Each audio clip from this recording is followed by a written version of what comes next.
नमस्कार मित्रांनो, जय जवान जय किसान. आणि आपण आहोत आता या लसणाच्या क्षेत्रामध्ये. आणि आता रात्रीची वेळ आहे. त्या ठिकाणी रात्रीची लाईट असल्या कारणाने शेतकरी राजा संध्याकाळी त्या ठिकाणी लसणाला पाणी देण्यासाठी आलेले आहे.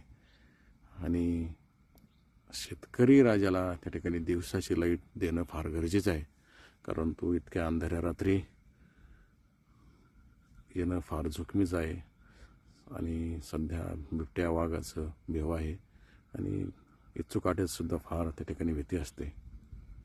शेतकरी राजाला दिवसाची लाईट दिली तर खूप छान दिवस त्या ठिकाणी शेतकरी राजाला येतील. त्या ठिकाणी पाहू शकता पाणी चालू आहे.